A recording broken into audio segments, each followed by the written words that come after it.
I need a black wife, and you need a man. The giant cowboy confessed to the lonely widow.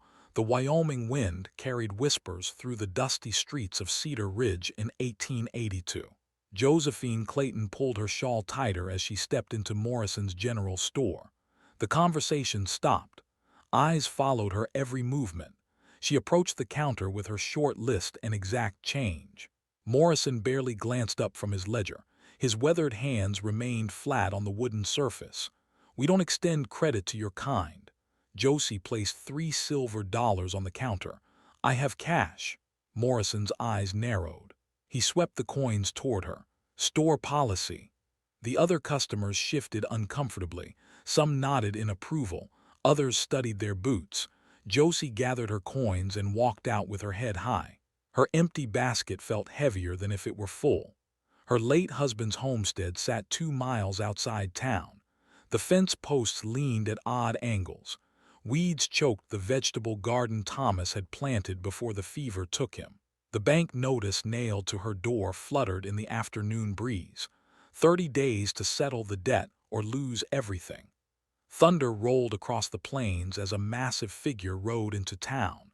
The horse seemed too small beneath the giant man. He stood nearly 7 feet tall with shoulders that blocked doorways. His clothes were clean but worn. His eyes held secrets. Sheriff Amos Granger intercepted him at the saloon. State your business, stranger. Looking for work. Name's Eli Boone. Granger's hand rested on his gun belt. We don't take kindly to drifters disrupting our peaceful town. From her window across the street, Martha Carney watched the exchange. She had been widowed 3 years now. Loneliness taught hard lessons about judging others too quickly. Young Lucas Prentice emerged from the newspaper office. His political ambitions burned as bright as his smile. Anti-outsider sentiment could fuel his campaign for territorial representative. Fear sold better than hope in election years. The storm broke as Eli approached Josie's property. She stood on her porch watching him ride up her muddy path. Rain plastered his dark hair to his forehead. His horse stamped nervously. "Ma'am," he touched his hat brim. "I witnessed what happened at the store today." Josie's spine stiffened. "If you're here to offer pity, you can turn around." "Not pity." Eli dismounted and stood in the rain. His massive frame cast a long shadow. "I have a proposition. I'm not interested in whatever you're selling. I need a black wife and you need a man." The words hung in the air like lightning waiting to strike. Josie's hand gripped the porch rail. This stranger had just spoken the most shocking sentence she had ever heard. "Get off my property." Eli nodded slowly. "Think about it, Mrs. Clayton. We both have something the other needs." He mounted his horse and rode back toward town. Josie remained on her porch long after he disappeared. The foreclosure notice rattled against her door. The bank notice crumpled in Josie's trembling hands. 23 days remained. The numbers on Thomas's insurance policy blurred together. Mathematics had never been her strength. She found Eli camped by the creek that bordered her property. His massive frame hunched over a small fire. Steam rose from a tin cup in his enormous hands. "You're trespassing." Eli looked up. "Creek belongs to everyone, ma'am." Josie studied his campsite. Everything was organized with military precision. His saddlebags bore no identifying marks. A worn book lay open beside his bedroll. "What are you reading?" "Euclid's Elements." He closed the book carefully. Geometry soothes the mind. The answer struck her like cold water. Drifters didn't read ancient mathematics. "Where did you learn to read Greek?" "Boston, before I came west." Eli stood to his full height. In the firelight, his face showed intelligence that his cowboy appearance disguised. He pulled folded papers from his vest pocket. "Your foreclosure documents. I found them blowing across the creek."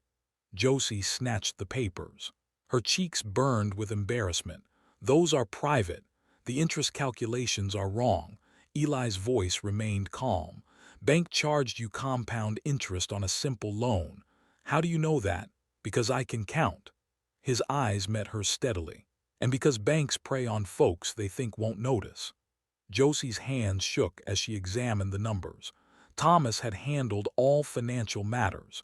She had signed papers without understanding their contents. Even if you're right, what difference does it make? Difference of about $200, maybe enough to save your land. Hope flickered in Josie's chest. She crushed it quickly. Hope was dangerous for women in her position. The next morning brought unwelcome visitors. Lucas Prentice led a small group of men to the town hall. Their voices carried across the square as Martha Carney swept her front steps.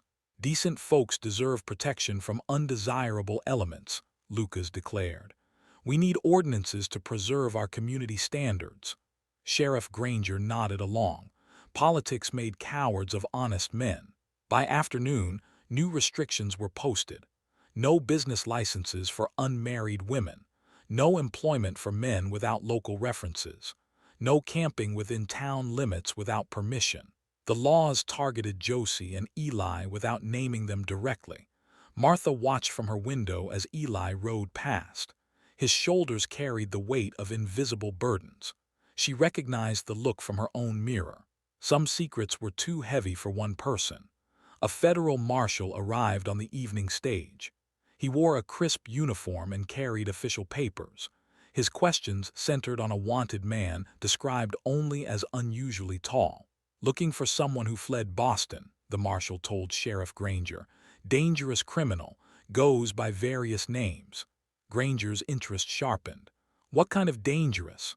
The kind that stirs up trouble where none existed before.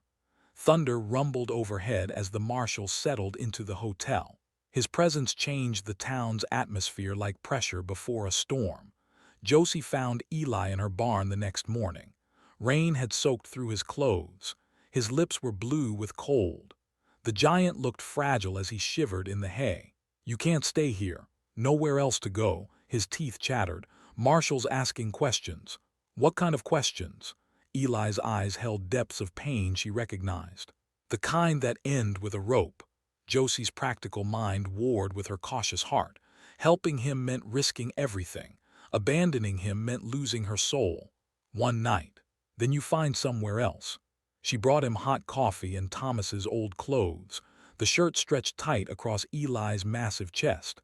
The sleeves ended halfway down his forearms. Why did you really come here? She asked. Because desperate people make desperate choices. He wrapped his large hands around the coffee cup. And because you're the only person in this territory who might understand what it means to be hunted. The words struck deeper than any proposition. Josie saw her own reflection in his haunted eyes.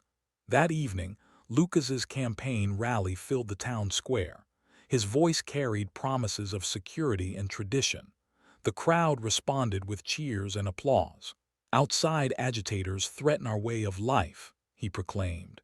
We must stand together against those who would corrupt our values. Martha stood at the back of the crowd. Young faces nodded along to words their grandparents might have questioned. Fear made fools of the next generation, too. The marshal appeared beside Sheriff Granger. His presence legitimized Lucas's warnings. Federal authority backed local prejudice. Josie listened from her kitchen window. Every word increased the danger surrounding Eli. Every cheer tightened the noose around both their necks. She found the legal documents where Eli had left them.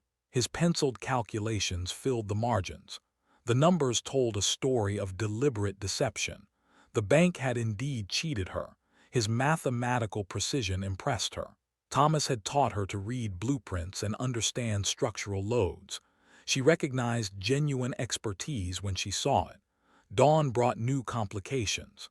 The marshal questioned everyone about the mysterious giant. His description matched Eli perfectly. Time was running out. Josie made her decision in the pale morning light. She walked to the barn where Eli pretended to sleep. Your proposition, she said quietly. Explain it properly. Eli sat up slowly. His eyes held hope and terror in equal measure. Marriage provides legal protection. A wife can't be forced to testify against her husband. And what do you provide in return? Mathematical skills to fight the bank. Physical protection from those who would harm you. He paused. And a partnership based on mutual survival rather than false romance.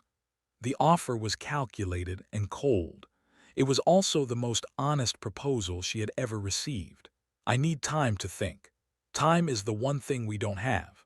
The town meeting convened at 7 sharp in the one-room schoolhouse.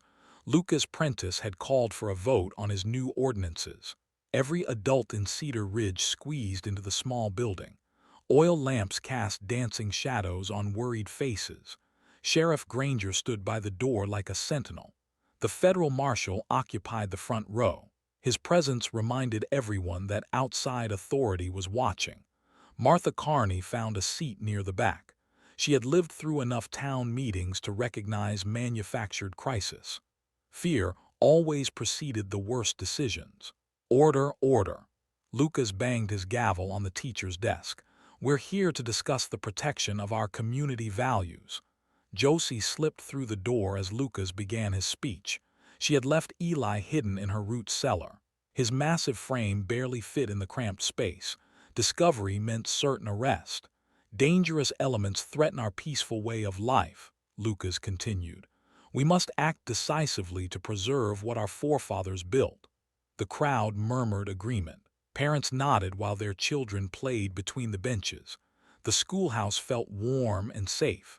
No one suspected the danger building in the walls around them. Martha noticed the acrid smell first.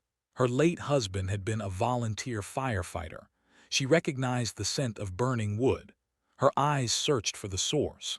Smoke seeped through gaps in the floorboards near the pot-bellied stove. The wooden planks beneath glowed orange in the lamplight. Someone gasped. A woman screamed. "Fire!" Panic erupted instantly. Adults stampeded toward the single door.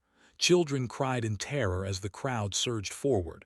Bodies pressed against bodies in the narrow aisle. The front door jammed. Too many people pushed at once. Sheriff Granger tried to restore order, but his voice was lost in the chaos. The marshal drew his weapon uselessly. Flames burst through the floorboards near the stove. The dry wood caught instantly. Fire raced along the walls with hungry speed. Black smoke filled the air. 3 children huddled under the teacher's desk.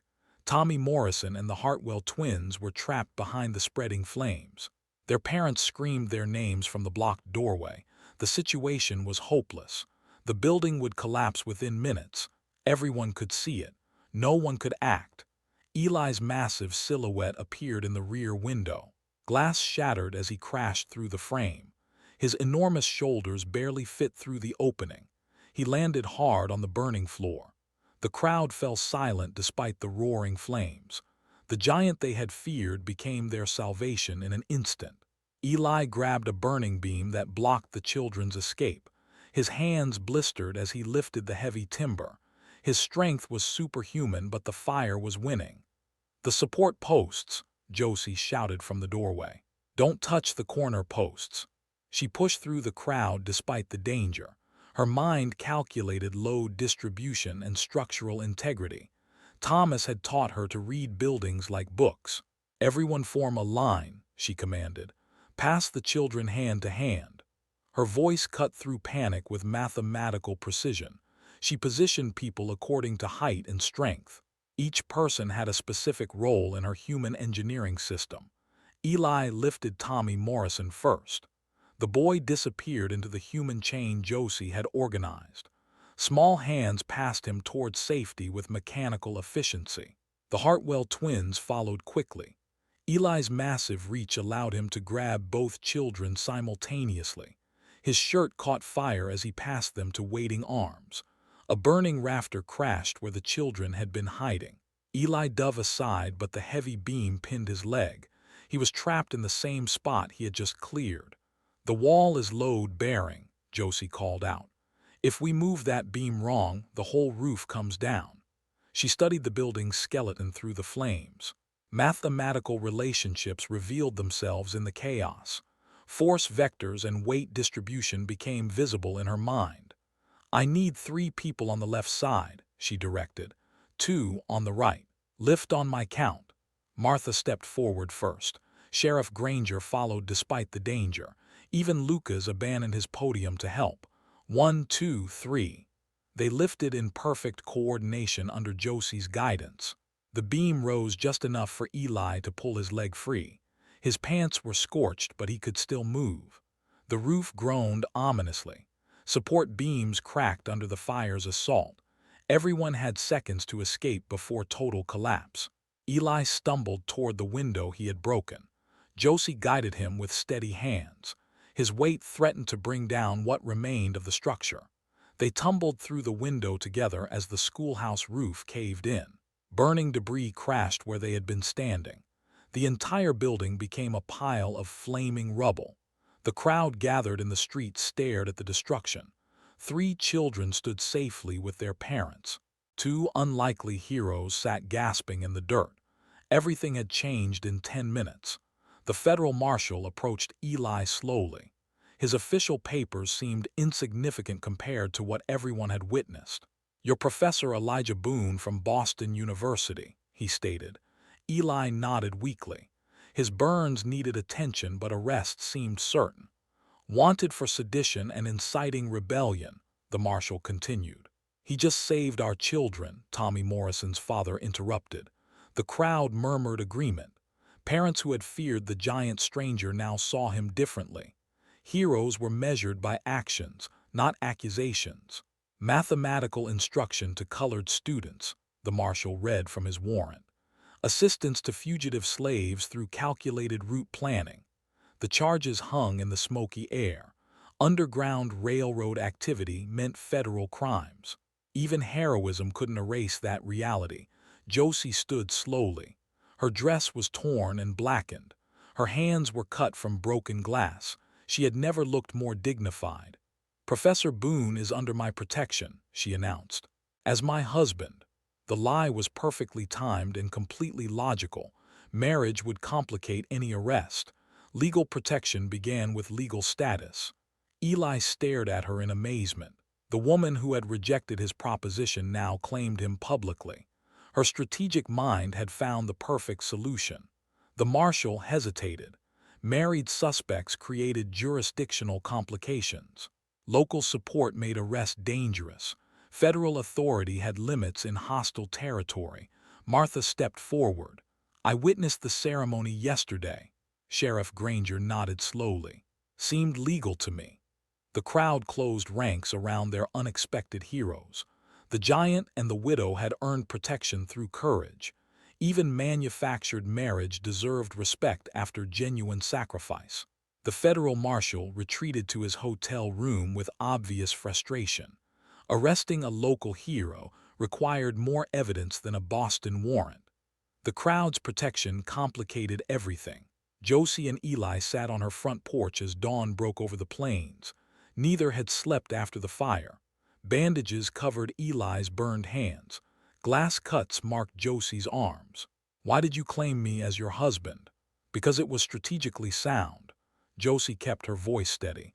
"Marriage provides legal complications they can't easily overcome." Eli studied her face in the pale light. Intelligence sparked behind her tired eyes. "You calculated the outcome before you spoke." "Thomas taught me to think 3 moves ahead." She touched her wedding ring from her first marriage. "He was a railroad engineer. Planning meant survival." The memory opened a door Josie rarely unlocked. Thomas had been more than a husband. He had been her teacher and partner. His knowledge lived on in her trained mind. "He taught you structural engineering," Eli observed. "Every bridge, every tunnel, every mile of track." Pride colored her voice. "I read blueprints before I learned to read books properly." Eli nodded with deep respect. "Mathematics saved those children last night." "Your mathematics. Your courage saved them. I just provided the method." They sat in comfortable silence as the sun climbed higher. Partnership based on mutual respect felt different than marriage based on desperate need. Martha Carney approached with a covered basket. Her face showed exhaustion but also determination. The night had changed her perspective on many things. "Brought you breakfast." She set the basket on the porch rail. "And some information you need to hear." Martha pulled a leather journal from her shawl. Pages filled with careful handwriting documented months of observations. Names, dates, and incidents created a detailed record. "I've been tracking the town's treatment of outsiders," she explained. Bank practices, store policies, hiring discrimination, everything. Josie flipped through the precise documentation. Martha had recorded systematic prejudice with scientific thoroughness. The evidence was damning and comprehensive. Why? Because widowhood teaches hard lessons about being alone. Martha's voice carried old pain. I recognized the signs when you arrived. Eli examined the journal entries with growing amazement. Mathematical patterns emerged from the social data. Discrimination followed predictable formulas. This is extraordinary work, he said quietly. You've documented institutional bias with academic precision. Martha's cheeks flushed with pride. No one had ever called her work extraordinary. Sheriff Granger arrived as they discussed the journal. His badge caught the morning sunlight. Authority sat differently on his shoulders after witnessing real heroism. Marshall's asking more questions, he reported. Wants details about your marriage ceremony. What kind of details? Josie asked. Witnesses, documentation, legal procedures. Granger's discomfort was obvious. Federal law requires proper records. The fabricated marriage needed supporting evidence. Lies required maintenance to survive official scrutiny. I can provide witness testimony, Martha offered immediately. Against a federal investigation, Granger shook his head. That's serious business, Mrs. Carney. So is protecting people who saved our children. Eli stood slowly. His injured leg still pained him, but his resolve was firm. I won't let others risk prosecution for my protection. Then tell us the truth, Josie said quietly. All of it. The moment hung between them like a bridge waiting to be crossed. Truth meant vulnerability. Lies meant continued danger. I was professor of mathematics at Boston University, Eli began. I taught advanced geometry and calculus to all qualified students. He paused, choosing words carefully. The next part carried federal consequences. Some of my best students were denied admission based on race. Brilliant minds wasted because of prejudice. His voice hardened with old anger. I helped them continue their education through private instruction. Martha nodded encouragingly. Education was never a crime in her mind. The university discovered my activities. They demanded I cease contact with colored students immediately. Eli's massive hands clenched into fists. I refused. That's when you fled Boston, Sheriff Granger asked. That's when I began helping people escape north through calculated route planning. The admission hung in the air like gunpowder. Mathematical precision made the Underground Railroad more efficient. The confession carried the weight of federal charges. Aiding fugitive slaves meant prison or worse. Even heroic actions couldn't erase legal consequences. I used geometric principles to design safe passage routes, Eli continued. Calculated travel times, supply distances, hiding locations. Mathematics saved lives. Josie saw the complete picture finally. Eli's proposition hadn't been about marriage. It had been about mutual protection between outcasts. You needed a black wife because federal authorities expect less cooperation from our communities, she realized.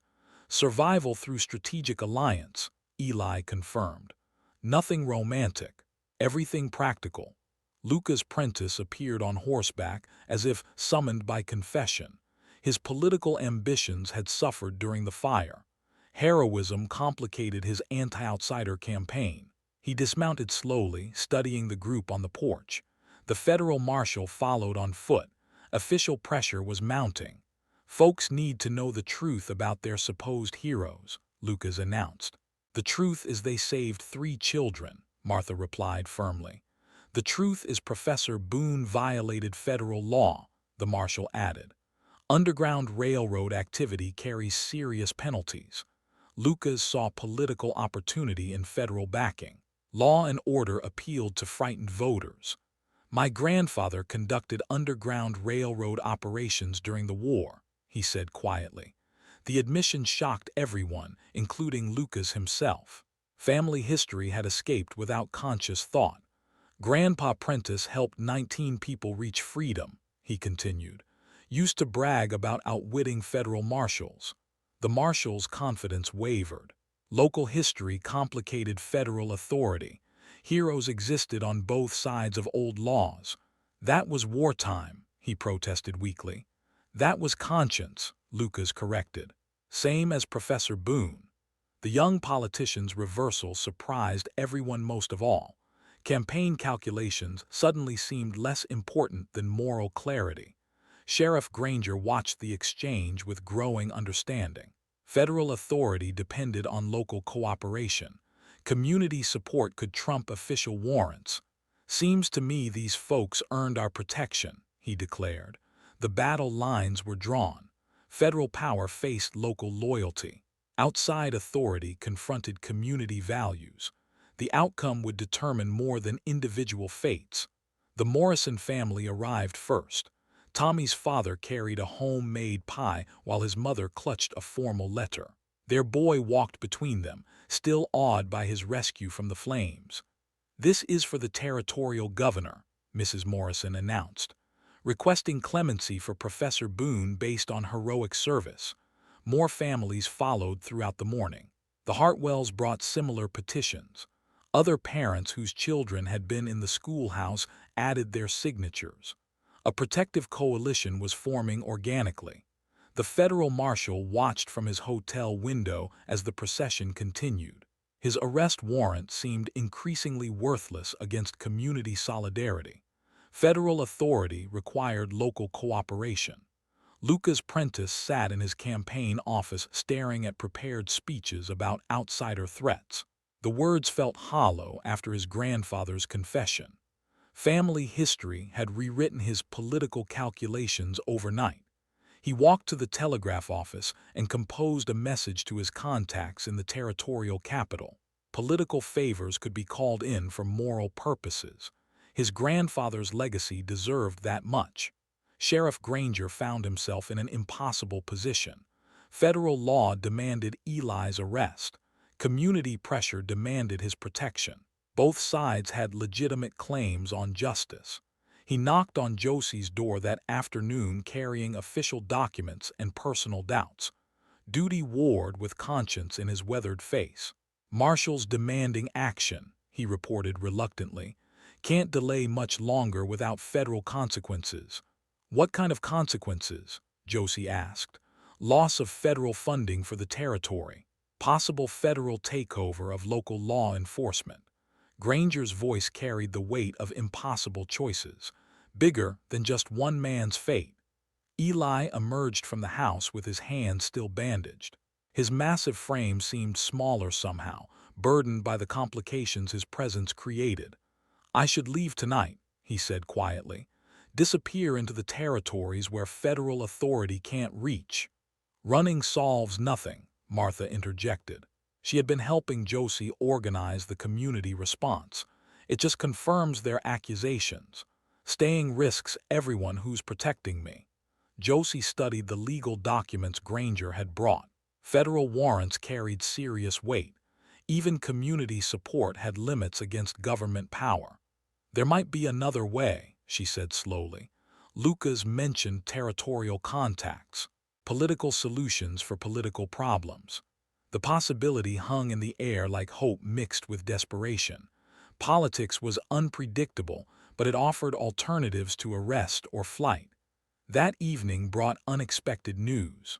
A second federal marshal arrived on the stage from the territorial capital. His presence doubled the official pressure on Sheriff Granger, but he also carried new orders. Lucas's telegraph had reached influential ears. The territorial governor was reconsidering the entire situation. "Professor Boone's case requires review," the new marshal announced. "Activities during wartime carry different legal weight than peacetime crimes." The distinction mattered legally. Underground railroad operations during the Civil War were increasingly viewed as patriotic rather than criminal. Historical perspective changed everything. The first marshal protested vigorously. His Boston warrant preceded the war's end. Legal technicalities couldn't erase federal charges. "Federal policy is evolving," his colleague replied diplomatically. "Washington wants reconciliation, not continued prosecution of wartime activities." Political winds were shifting at the highest levels. Reconstruction meant forgiveness for many past actions. Even underground railroad operations gained new legitimacy. Martha worked through the night documenting community support. Her precise handwriting filled page after page with testimonials. Mathematical precision applied to human testimony. Parents described their children's rescue. Neighbors reported Eli's respectful behavior. Business owners admitted their initial prejudices had been unfounded. The evidence was overwhelming. Sheriff Granger read the testimonials with growing amazement. The giant stranger had won complete community acceptance through single act of heroism.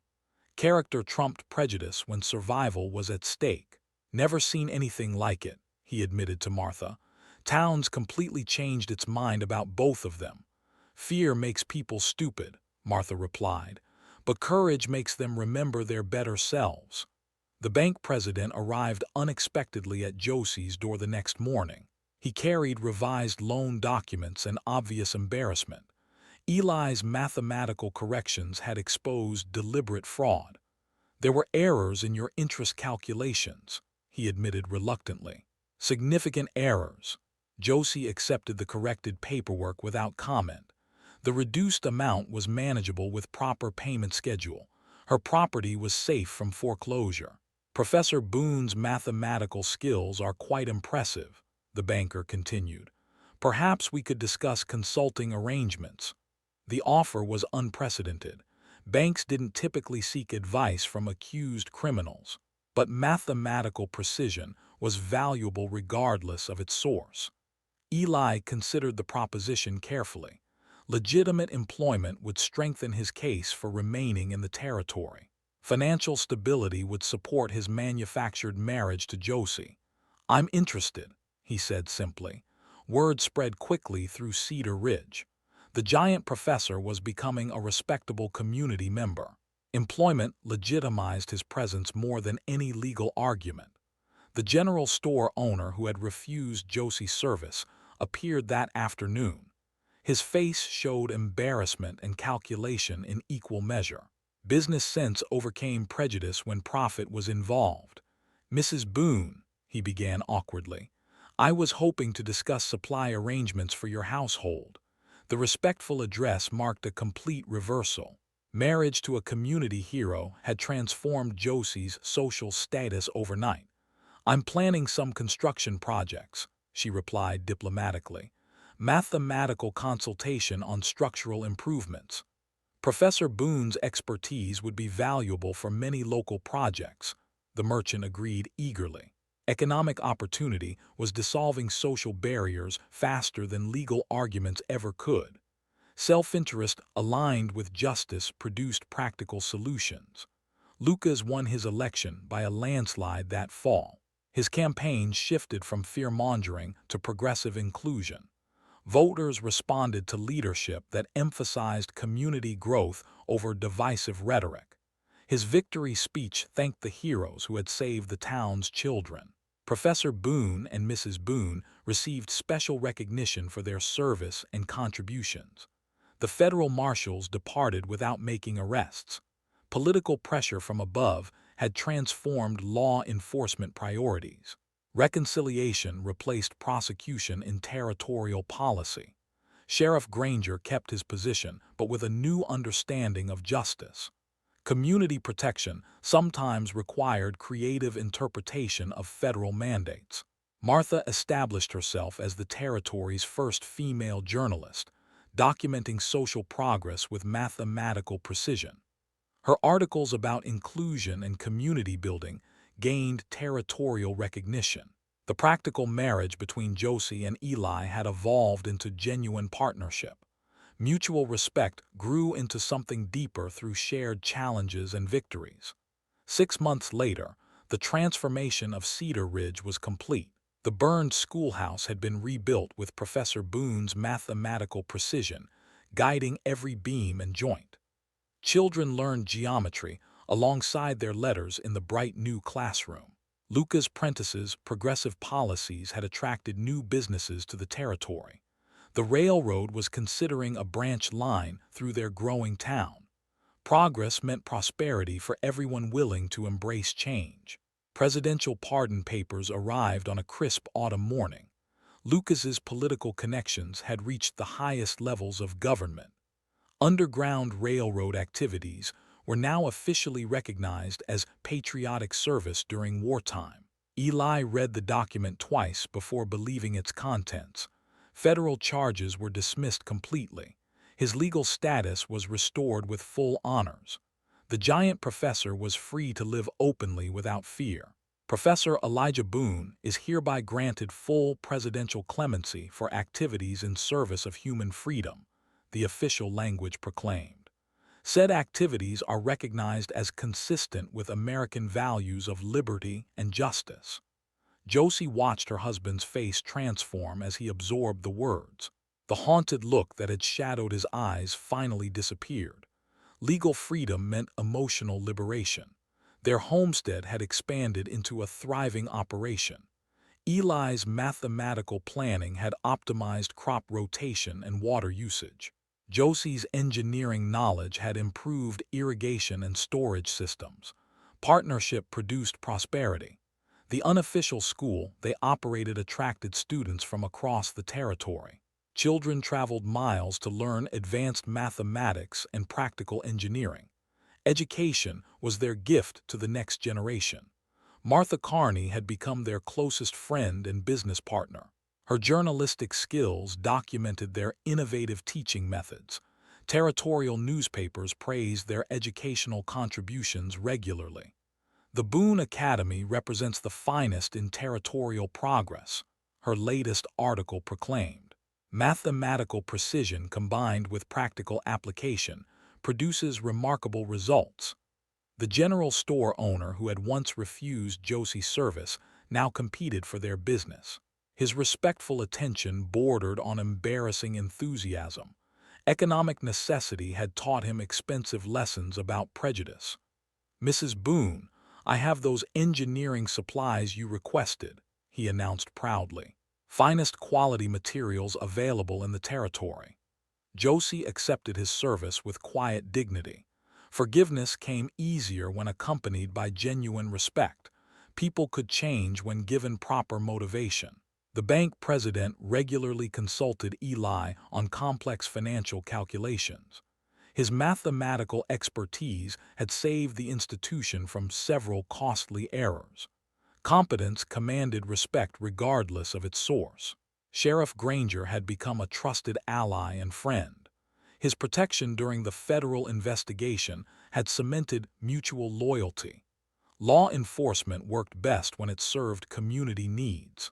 "Professor, I need your help with territorial budget calculations," he requested. "Numbers get complicated when politics get involved." Eli gladly provided assistance. Civic participation was both privilege and responsibility. Mathematical skills served the common good better than personal advancement. The original marriage of convenience had evolved into genuine partnership built on shared values and complementary strengths. What began as mutual necessity had grown into mutual affection. They sat on their expanded porch each evening, watching the sun set over their prosperous land. Conversation flowed easily between two minds that respected each other completely. "Do you ever regret the proposition that brought us together?" Josie asked one evening. "Only that it took me so long to recognize what you already knew," Eli replied. "Partnership works better than desperation." "Thomas taught me to plan 3 moves ahead," she said quietly. But even he couldn't have planned this outcome. Their success had inspired other unlikely partnerships throughout the territory. Love took many forms when built on solid foundations of respect and shared purpose. The new schoolhouse hosted its first graduation ceremony that spring. Tommy Morrison and the Heartfelt twins were among the honor students. Their rescuers had become their teachers and mentors. "Professor and Mrs. Boone saved our lives twice," Tommy declared in his valedictorian speech. "Once from fire and once from ignorance." The community gathered to celebrate educational achievement. Parents who had once feared outsiders now entrusted their children's futures to the giant professor and his remarkable wife. Martha's documentation of their success attracted attention from the territorial capital. Educational reformers wanted to replicate their methods throughout the region. Innovation spread when results spoke for themselves. Federal officials visited to study their integrated teaching approach. Mathematical precision combined with practical application produced graduates superior to traditional schools. Success transcended social barriers. The Boone method represents the future of territorial education, the federal inspector reported. Academic excellence paired with practical skills creates ideal citizens. Eli and Josie had found their true calling in education. Their personal struggles had prepared them to help others overcome similar challenges. Shared hardship created understanding teachers. The giant Cowboy's shocking proposition had led to the most successful partnership in territorial history. Mutual need had grown into mutual love built on unshakable respect and shared values. Their story proved that dignity, intelligence, and strategic truth could overcome prejudice better than violence or revenge.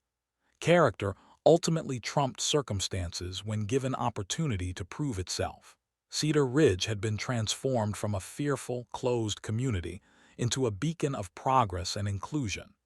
The changes began with two desperate people finding strength in partnership. The homestead that had nearly been lost to foreclosure now hosted students from across 3 territories.